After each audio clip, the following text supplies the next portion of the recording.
Assalamualaikum warahmatullahi wabarakatuh.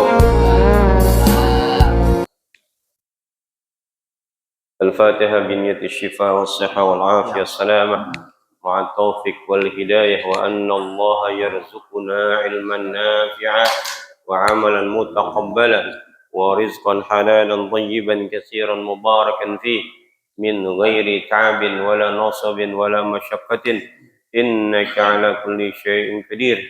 وإلى حضرة النبي المصطفى رسول الله محمد بن عبد الله صلى الله عليه وسلم وأزواجه وذريته وأهل بيته وأنصاره وأصحابه ثم إلى أرواح الأنبياء والمرسلين والأولياء والشهداء والصالحين والأئمة المجتهدين والعلماء العاملين خصوصا إلى روح سيدنا المهاجر إلى الله أحمد بن عيسى والسنفق المقدم محمد بن علي بعلوي ثم إلى روح شيخ قادر الجيلاني ثم إلى روح مؤلف هذا الكتاب إمام نووي البنتاني ثم إلى روح كي هجي صف النظامي ثم إلى روح كي هجي عبد الله الشافعي ثم إلى روح كي عبد الراشد عبد الله الشافعي ثم إلى روح حبيب محمد بن علوي الحميد ثم إلى روح أستاذ إسان بن شافع الدين ثم إلى روح أستاذ حجي فضل الرحمن بن حجي أحمد صرح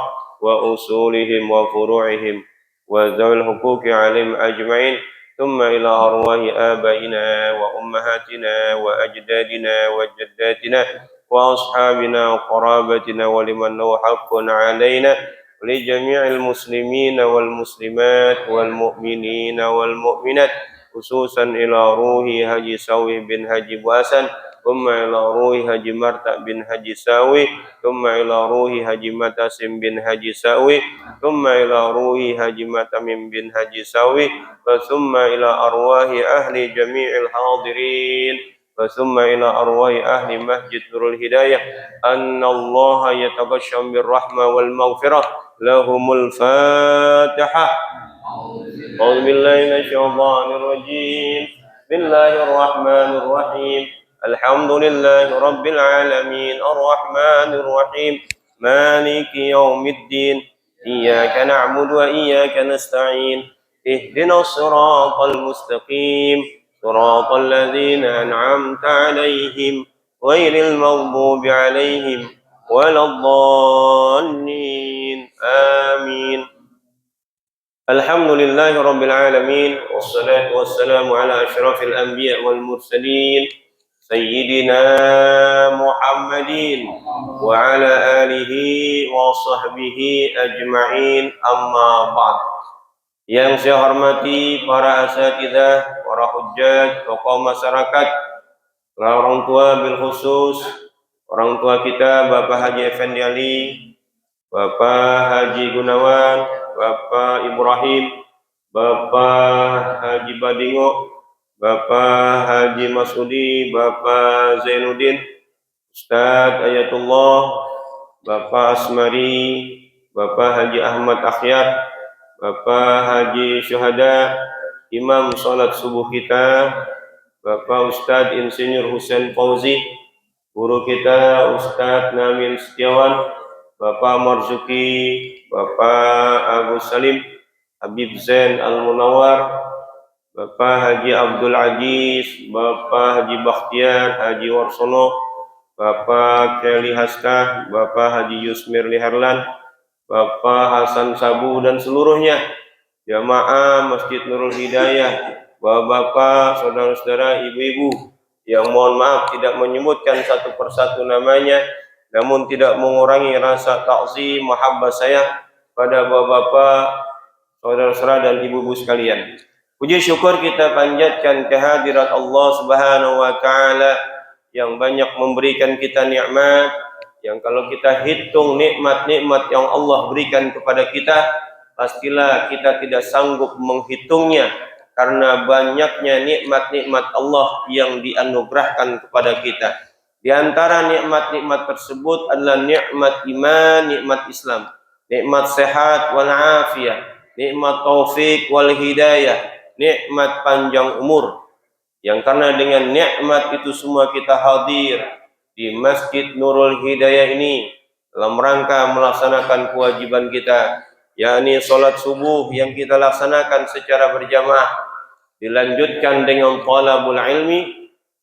Mudah-mudahan niat langkah kita ke tempat ini mendapatkan ridha, barakah, pahala dari Allah Subhanahu wa taala. Salawat dan salam semoga tercurahkan kepada baginda Muhammad sallallahu alaihi wasallam serta keluarganya, sahabatnya dan para pengikutnya setia. Hadirin yang dimuliakan Allah Subhanahu wa taala. Hari ini kita masuk di hari ke-28. Berarti tinggal 2 hari lagi, Sabtu dan Minggu. Insyaallah kita selesaikan ibadah Ramadan kita dengan sebaik-baiknya.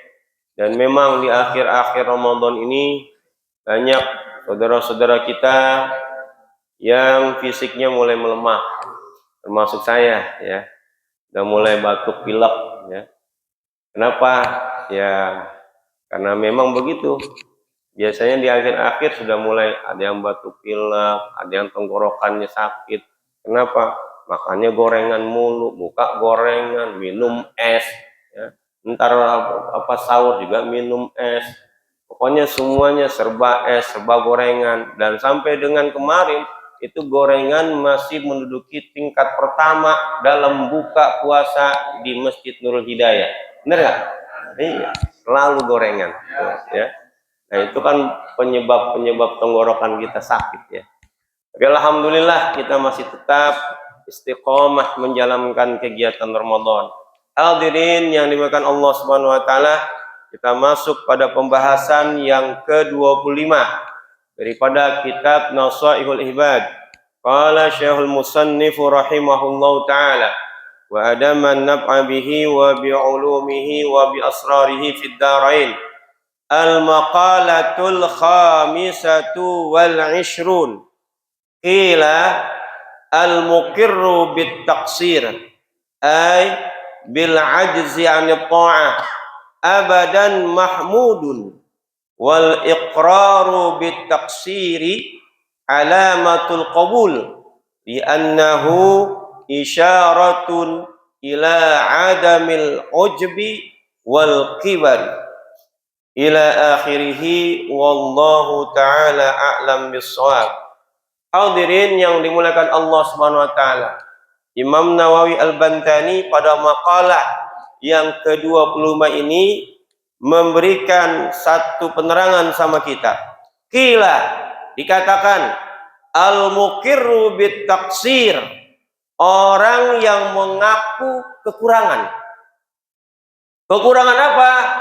Ai bil ajzi 'anil ta'ah, kurang taat, lemah mentaati Allah Subhanahu wa taala, abadan selamanya mahmudun, dia adalah orang yang terpuji.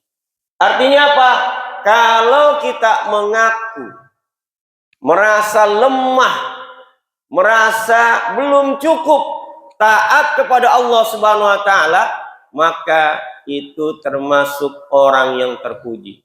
Sebaliknya, kalau kita merasa ibadah kita udah hebat, udah sempurna, tidak ada cacat di sana sini, Quran kita bacaan udah cakep, sedekah kita udah banyak, sholat kita bukan hanya yang wajib, yang sunnah kita kerjakan semua, dan nganggap diri kita sudah cukup bekal ke akhirat, itu termasuk orang yang sombong. Wal iqraru bit taksir, mengaku kurang, alamatul qabul, tanda diterimanya amal. Li'annahu, karena hal itu isyaratun ila adamil ujbi wal kibari, karena hal itu merupakan tanda isyarat tiadanya sifat ujub, sifat bangga, dan juga sombong dalam diri orang tersebut. Makanya kalau kita ditanya, untuk bekal akhirat udah cukup belum? Oh cukup. Kenapa Anda merasa cukup? Semua ibadah-ibadah wajib saya laksanakan. Ibadah sunnah apalagi? Di Ramadan saya tidak pernah berhenti mengerjakan sholat tahajud 8 rakaat. Kemudian saya tambah dengan sholat tasbih setiap hari. Al-Quran sehari saya baca 5 juz. Kemudian di bulan puasa ini saya tiap hari sedekah. Lalu sholat duha 12 rakaat. Sholat sunat rawatib tidak pernah saya tinggalkan. Lalu saya kerjakan sholat tarawih berjamaah. Di samping berjamaah di rumah, pulang saya tambahin lagi karena saya merasa kurang. Dan saya yakin bahwa ibadah-ibadah itu sudah cukup bagi saya untuk menghadap Allah Subhanahu wa taala. Itu sombong amat orang itu. Ya, sombong. Apalagi kalau ditanya, apakah sholat kita itu diterima oleh Allah Subhanahu wa taala? Oh, pasti diterima. Siapa yang bisa memastikan sholat kita diterima? Siapa yang bisa memastikan ibadah puasa kita diterima oleh Allah Subhanahu wa taala? Sampai-sampai Nabi berkata, "Kam min shaimin laisa lahu min siyamihi illa ju' wal 'atas." Berapa banyak orang yang berpuasa di bulan suci Ramadan, dia nggak dapat apa-apa kecuali menahan lapar dan haus. Dari subuh udah nggak makan, nggak minum, kagak ngerokok lagi, gimana? Kagak ngerokok, nggak minum susu, tahan lapar, tahan nafsu, sampai dengan maghrib, kagak dapat apa-apa. Kenapa nggak dapat apa-apa? Mulutnya nggak dijaga. Orang keluar masjid diomongin, ya. Iya. Kemudian mitnah orang, belanja sayur-sayuran, tetangga diomongin. Nah, itu yang ngurangin pahala kita, emosi kita nggak dijaga. Makanya kata Nabi seperti itu, kam min shaimin laisa lahu min siyamihi illal ju' wal 'atas. Maka tidak ada yang bisa menjamin yang namanya ibadah kita diterima oleh Allah Subhanahu wa taala. Karena itulah kita mencoba untuk memperbanyak ibadah dari segi macam apapun.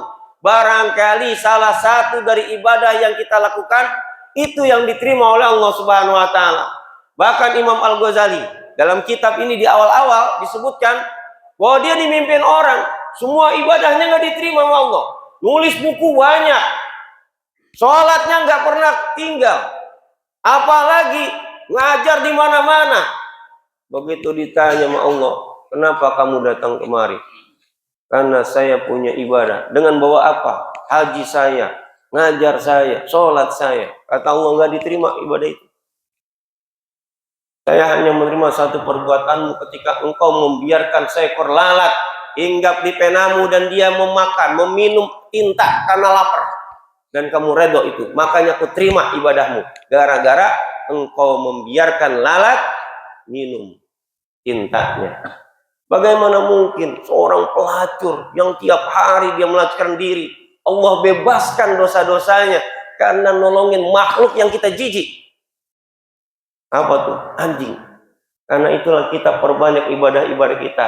Yang kecil apapun, mungkin yang kecil itu bisa menjadi penyebab kita masuk surga. Walaupun misalnya di jalan ada paku, kita buang dan Begitu kita buang, Allah ridho, dan itu bisa menyebabkan kita masuk surga. Karena itu tidak ada ibadah yang bisa memastikan kita masuk surga. Tidak ada ibadah yang benar-benar kita yakin ibadah kita diterima Allah Subhanahu wa taala, termasuk sholat kita.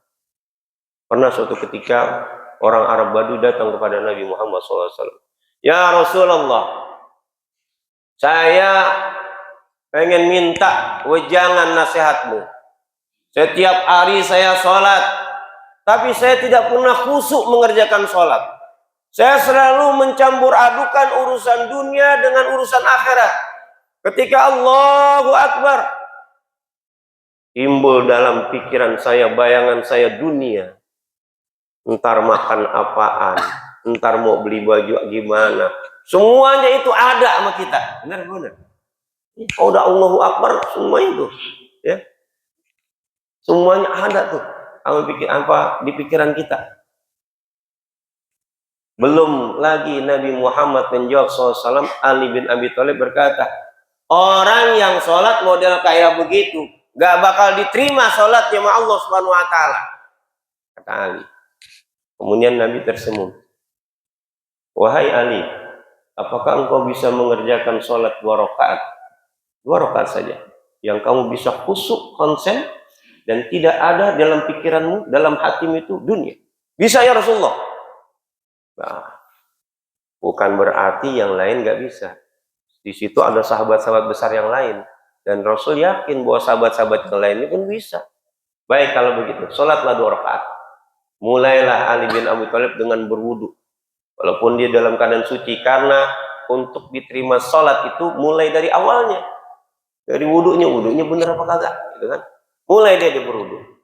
Sebelum dia berwudu, Nabi bilang, wahai Ali, seandainya kau benar-benar khusyuk mengerjakan sholat, aku akan berikan hadiah kepadamu. Silakan pilih sorban yang terbuat dari Yaman atau sorban yang terbuat dari Syam. Pilih di antara dua itu kalau kau bisa sholat khusyuk. Ali berwudu, kemudian sholat Allahu Akbar. Rakaat pertama, rakaat kedua. Begitu salam, Assalamualaikum warahmatullah. Assalamualaikum warahmatullah. Nabi Muhammad bertanya, wahai Ali, bagaimana sholatmu? Kata Ali bin Abi Thalib, ketika aku masuk pada rakaat pertama, tidak ada pikiran apapun kecuali aku khusyuk kepada Allah. Tetapi ketika masuk rakaat kedua, hatiku membatin. Dalam hatiku aku menyebutkan, seandainya engkau memberikan sorban yang terbuat dari Yaman, itu akan lebih baik daripada engkau memberikan aku sorban dari Syam. Level Ali bin Abi Thalib, apalagi kita. Ya, benar-benar, udah pasti itu ada. Makanya kata Nabi Muhammad SAW, ketika kita Allahu Akbar, kemudian pikiran kita melayang kemana-mana, segera kembalikan pikiran itu, hati kita fokus kepada Allah Subhanahu wa taala. Begitu fokus, mikirin lagi, fokus lagi. Mikirin lagi, fokus lagi. Sebisa mungkin untuk fokus mengerjakan sholat. Agar apa? Sholat kita khusyuk. Karena orang yang nggak khusyuk, sholatnya nggak diterima. Lalu sampai di mana kekhusyukan? Kata Imam Al-Ghazali, kalau kita ini orang awam sudah Allahu Akbar, udah konsentrasi, tidak ada masuk pikiran-pikiran kecuali Allahu Akbar, itu tingkatan kita udah cakep. Udah cakep gitu. Karena ini apalagi akhir-akhir Ramadan ini pikiran kemana-mana ini. Ya. Untung boti udah keluar tuh ya, marbot udah keluar, guru ngaji udah keluar, kemudian imam udah keluar. Itu di grup itu udah ngomongin, sampai hari ini imam belum keluar insentifnya, boti belum keluar. Nah, begitu udah keluar tenang dah tuh. Kemarin-kemarin begitu mikir, kapan nih boti keluar, kapan insentif keluar. Begitu juga, hari ini belum libur juga, THR belum keluar, macam-macam udah pikiran kita. Nah, karena itulah, jangan menganggap diri kita ini udah cukup, jangan menganggap diri kita ini udah sempurna, jangan menganggap kita ini lebih alim dari orang lain, jangan menganggap diri kita ini udah soleh. Kita baru menuju kesolehan, dan kita berusaha mengumpulkan sebanyak-banyaknya bekal menuju akhirat, dan kita tidak akan pernah cukup untuk membawa bekal menuju akhirat.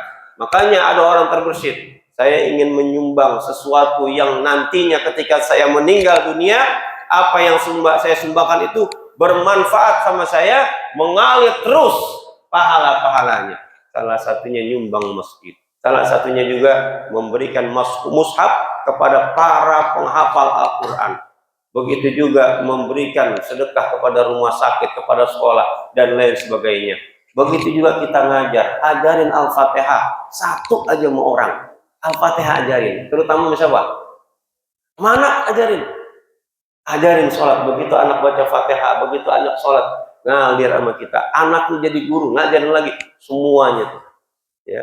Makanya ada istilah multi level marketing pahala, ya. Nyambung terus, ngalir terus. Hadirin yang melakukan Allah SWT. Gak banyak saya sampaikan. Begini aja.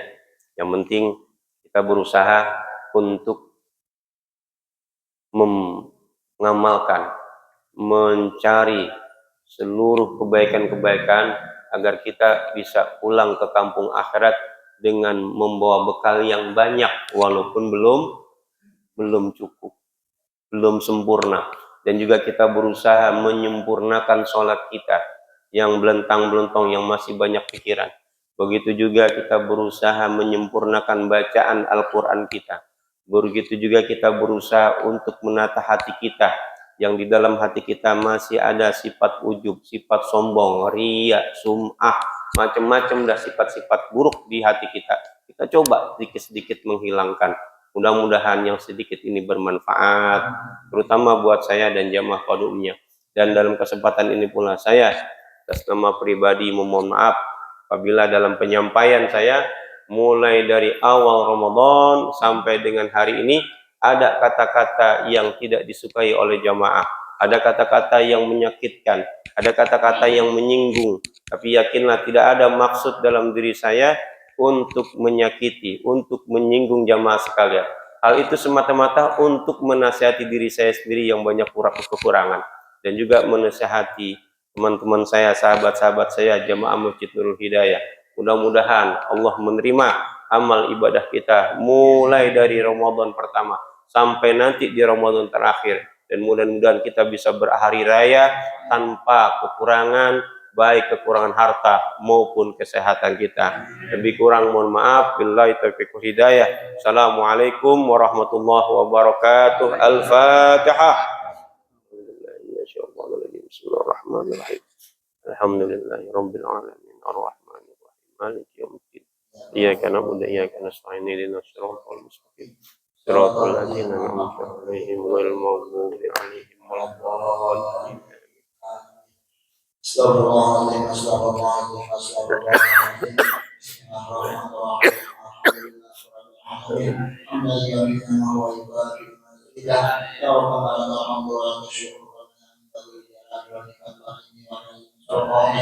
Allahumma shalli wa sallim ala sayyidina Muhammad wa ala ali sayyidina Muhammad.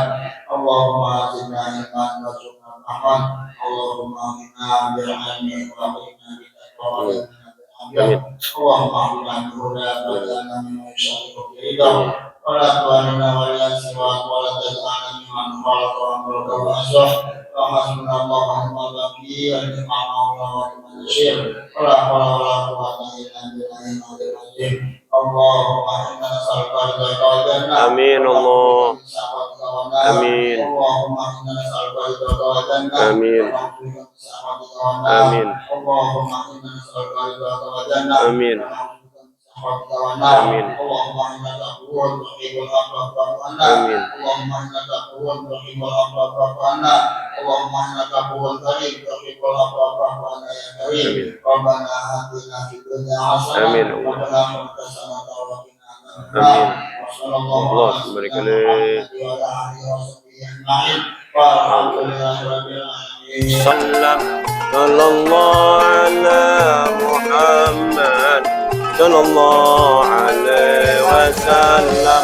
صلى الله على محمد صلى الله وسلم. صلى الله على محمد صلى الله عليه وسلم. صلى الله محمد صلى الله عليه وسلم صلى الله على محمد صلى الله عليه وسلم صلى الله على محمد صلى الله عليه وسلم صلى الله على محمد صلى الله وسلم صلى الله على محمد وصحبه